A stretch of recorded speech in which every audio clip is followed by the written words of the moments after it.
Assalamualaikum warahmatullahi wabarakatuh. Salam sejahtera bagi kita semua. Anak kami pada minggu yang lalu kita sudah membahas mata pelajaran kita tentang sistem hukum Indonesia. Dan pada hari ini kita akan melanjutkan lanjutan pelajaran kita itu, yaitu sistem hukum dan peradilan nasional.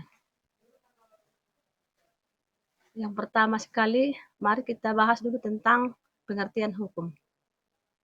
Menurut salah seorang yang bernama Profesor Mr. E.M. Myers mengatakan bahwa yang dimaksud dengan hukum adalah semua aturan yang mengandung pertimbangan kesusilaan, ditujukan kepada tingkah laku manusia dalam masyarakat, dan menjadi pedoman bagi penguasa negara dalam melaksanakan tugasnya. Sedangkan menurut Doktorandus E. Utrecht SH, yang dimaksud dengan hukum adalah himpunan peraturan ataupun perintah dan larangan yang mengurus tata tertib suatu masyarakat dan karena itu harus ditaati oleh masyarakat itu. Sedangkan menurut SM Amin SH menjelaskan bahwa yang dimaksud dengan hukum adalah merupakan kumpulan peraturan yang terdiri dari norma dan sanksi dengan tujuan mewujudkan ketertiban dan pergaulan manusia. Unsur-unsur dalam pengertian hukum. Ada beberapa unsur. Di antaranya yang pertama, peraturan mengenai tingkah laku manusia dalam pergaulan masyarakat. Yang kedua, peraturan itu diadakan oleh badan-badan resmi yang berwenang. Yang ketiga, peraturan itu bersifat memaksa. Dan yang keempat, adanya sanksi yang tegas terhadap pelanggaran peraturan tersebut. Bertolak dari pengertian sistem dan hukum yang telah dikemukakan di atas, yang dimaksudkan dengan sistem hukum adalah satu kesatuan hukum yang berlaku pada suatu negara tertentu yang dipatuhi dan ditaati oleh setiap warganya. Tujuan fungsi hukum. Tujuan hukum.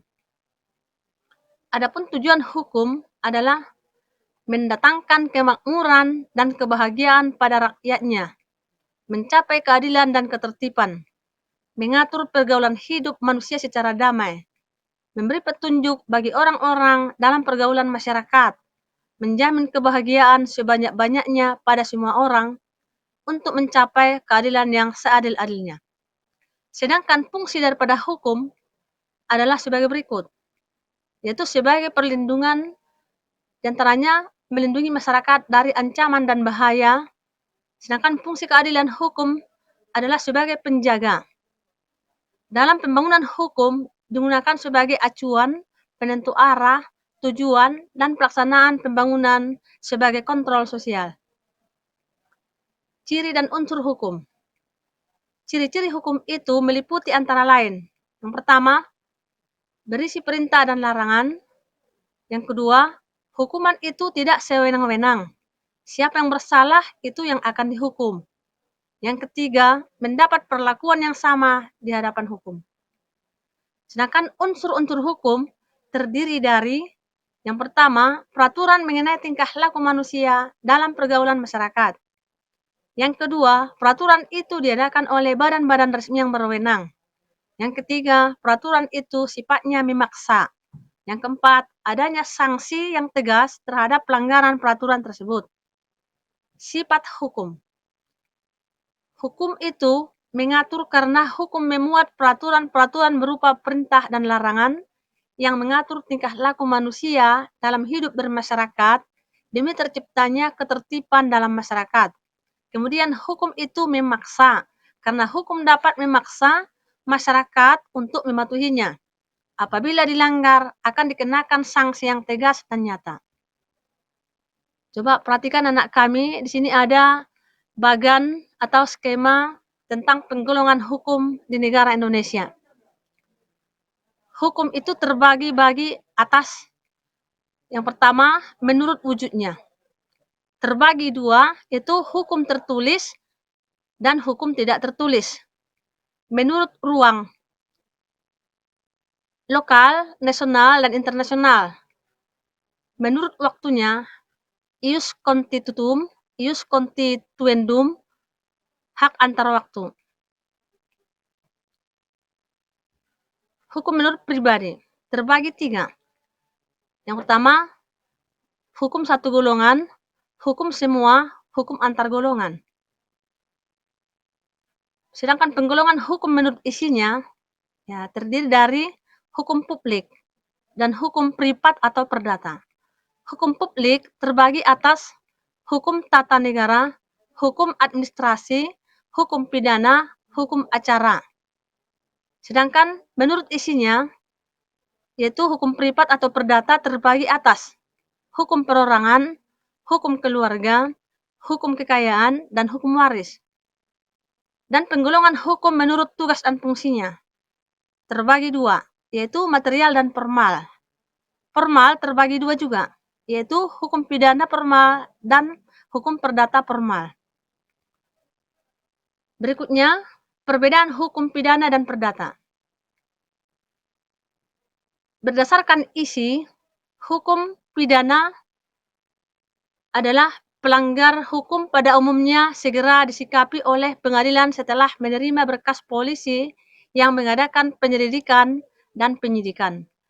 Tindakan pidana atau delik sengaja disebut delik doleus, dan yang tidak sengaja disebut delik culpa.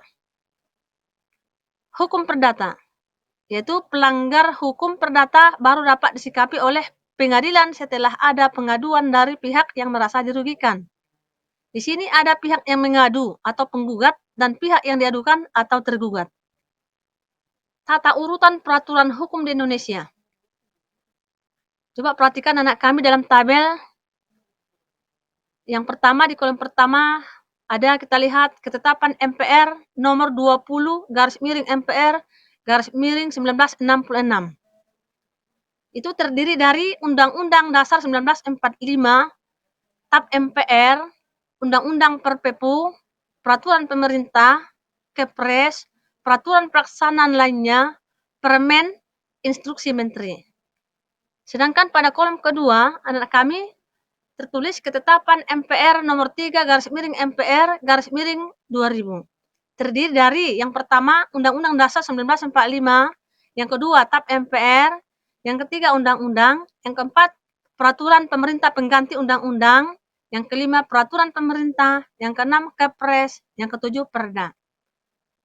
Di kolom ketiga ada Undang-Undang nomor 10 tahun 2004 yang terdiri dari 1. Undang-Undang Dasar 1945, 2. Undang-undang atau peraturan pemerintah pengganti undang-undang, 3. Peraturan pemerintah, 4. Peraturan presiden, 5. Peraturan daerah. Dan pada kolom keempat ada Undang-Undang nomor 12 tahun 2011 yang terdiri dari 1. Undang-Undang Dasar 1945, 2. TAP MPR, 3. Undang-Undang Peraturan Pemerintah Pengganti Undang-Undang, 4. Peraturan Pemerintah, 5. Peraturan Presiden, 6. Peraturan Daerah Provinsi, 7. Peraturan Daerah Kabupaten atau Kota. Anak-anak kami, sampai di sini dulu pertemuan kita pada hari ini. Kalau ada hal-hal yang kurang jelas, silakan buat di kolom komentar. Assalamualaikum warahmatullahi wabarakatuh.